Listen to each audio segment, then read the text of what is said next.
Good morning, good morning, good morning. I am so excited to see you all, and I have so much to share. Today, I'm getting started on the top 10 list of the lessons that I've learned from my Women's Weekend Renewal Retreat. Here's the thing is that retreats give lessons that I think are lasting for an eternity, and I cannot wait to share them with for work or for home. Here to share what power we have in these 10 minutes. And I can't wait to hear from you. Are you ready? Let's go. It's a 10-minute power powwow hosted by Lolita E. Walker. Come on into the room and grab a little bit of coaching, cocktails, and conversations. Yes, coaching is where I leave you with a couple nuggets just to challenge your thinking. Cocktails is where I celebrate the greatness of who you are when you show up right here. And in conversations is what we are about to do for the next 10 minutes. Grab a friend, share it out because it's about to go down. Are you ready for a little bit of motivation? Are you ready to increase your clarity, increase your confidence, and then walk with a new type of commitment? You are in the right place. Come on in. This is Lolita E. Walker of lolitawalker.com. Let's go.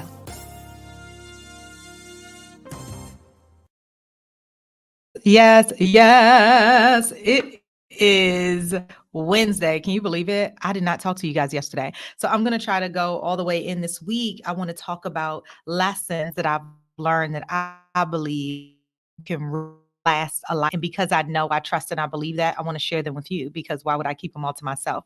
So last weekend, I hosted my Women's Weekend Renewal Retreat. Okay. You all knew that. I host it live every September, and it will be again next September, the third weekend in September.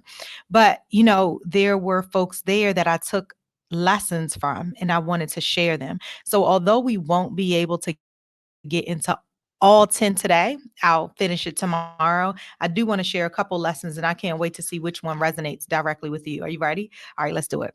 The number 10 is I wrote it down. I too, Lolita E. Walker too, needs to pause. Now, here's the thing is that I talk about it there's power in your pause. And quite frankly, I take time to pause. But what I recognized when I was there in nature and in places where I could literally just breathe and move a couple of things out to the side because they became distractions, that I too require a pause. Lolita E. Walker, right? And I bet you do too. So some people might not feel like they do because you go to the spa, you take a moment, but there's something about pushing everything to the sideline so that you can be present in a particular item. Now, this is whether it's work, it's life, or home. So one of the lasting, the ways that I'm going to make this lasting, because I remember that feeling. And here's the thing: when you know the feeling that you want, you tend to act in it differently, right? So yes, so the feeling that I have, I never want to forget that. And every single retreat is different. And this one was too, because the ahas and the transformation really started on Thursday, which is earlier than I think it's ever started before. Now, this was time number 10. And so my number 10 thing that I learned, and we're going to go all the way to one. I don't know how much we'll get out today, but the remainder will come tomorrow in the 7:30 session, is I too, Lolita E. Walker, require a pause. I feel so strongly in that guess what? As I'm thinking about my thesis, I was like, oh my gosh, I really want the world to hear this lesson that I'm learning and I'm taking for an eternity. As I started thinking about this, so you all can help with this too. I can't wait till you hear it. Um, I really need to craft what my thesis will be inside of leadership and management, right? I'm getting my PhD in business administration. And I'm really thinking about where I want to do further research, what topic. And so as I shape that, this weekend really helped me really lean in and shape it a little bit differently than where I was intended. So you all know I'm a certified life leadership and executive coach. I'm also a speaker.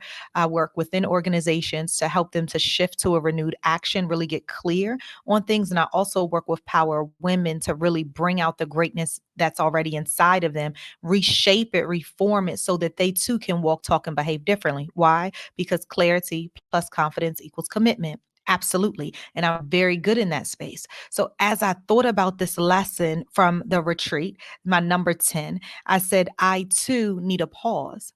And what I know because of the work I do is that power women, just like some of you all listening in, or some of the men who might actually know some power women, or those who identify as women, to really say, wow. So here's what I've learned is that I could really write about female leadership and the external and internal impacts, hurdles, and challenges to success, right? Both external and internal. But what if they had an impact on your physical and your emotional?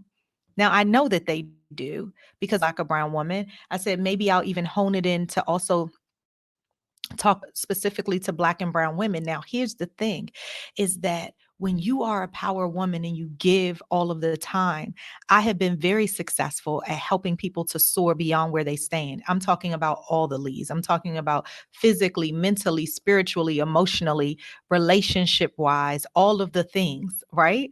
However, what is the external and internal effect, both mentally, all of those things, when you don't necessarily do that for you? Is there an impact? I tend to think that there is, right? Mentally, socially, emotionally, spiritually, financially. Is there an impact, and what is it? So I think that that's worth having some deeper research on. So you all tell me where you thought, what did you think as you heard that? And how would you shape it any differently? Because I'm really going to lean into that, read some articles, really do some research surrounding that. So I'd love your input. That is number 10 lesson that I learned. Okay. And we only have time for one more because it's almost 10:10. So the second, I'll go down to number 10. I learned this from Miss Joanne, who was at the retreat. And I wrote, you are never too seasoned to experience and explore. She officially is the most seasoned person who has come to the retreat. Now, I think on my first retreat, I think I had someone who I think was inching to 70 for the first time. Maybe she was in her 60s. I'm not really sure. Um, I think she was in her 60s, about to go to 70. But Miss Joanne, y'all ready for this? Oh my gosh, 76 years old. And her transformation started on Thursday. She was the first person to say on Thursday, I know already I am going to leave here a different person. I can't make it up.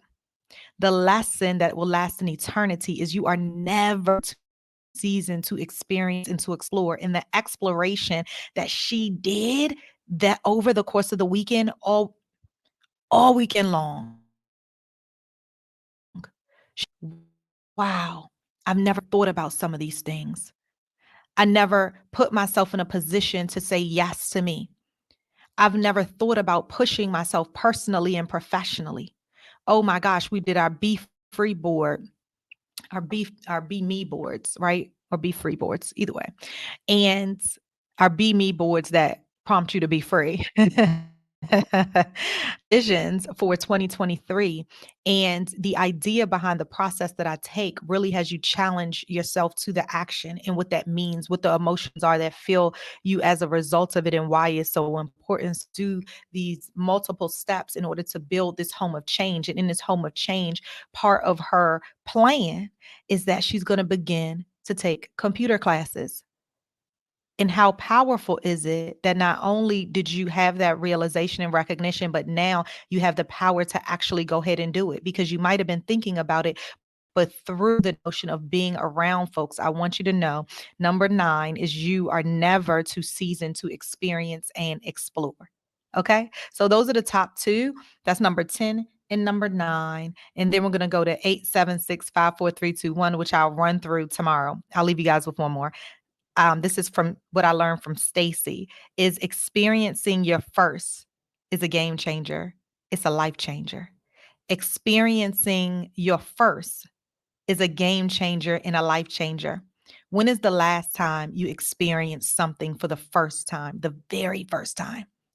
And what I learned from Stacy is to also explore differently and say yes, right? Own your yeses and respect your nos, because when you do, wow, how much impact is that? So whether you're at work, whether you're at home, whether you're at life, experience your first. Okay, so those are 3 that I'll leave you with today. And then tomorrow we'll go through the remainder of my top 10 takeaways and lessons from our retreat that will last me an eternity. And my goal is to really help you to pull these into your life. All right.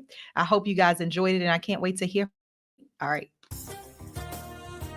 And that concludes our 10 minutes of pure power. Thank you so much for showing up today for your 10-minute power powwow. Now, whether you were live and added in, whether you were sitting on a corner and just doing a little bit of thinking, whether you are watching the replay, I want to say hello to you and invite you to come right on back. Did you miss it? Well, go ahead and shoot it out to a friend while both of you guys taking all of the action. So what is next? Head on over to lolitawalker.com/coaching cocktails conversations, because what's in it for you? Yes, it's a podcast. Yes, it's a group coaching program. Are you a part of it? Yes, it is a retreat. Are you already signed up to make sure you're pulling out that power? Yes, it's one-on-one coaching. Yes, it's a journal. Yes, coaching cocktails and conversations is a movement. So grab this 10 minutes and let's do something with it. I will see you later. But head on over, lolitawalker.com. This should not be the first time, but even if it is, make sure it's not the last. See you soon.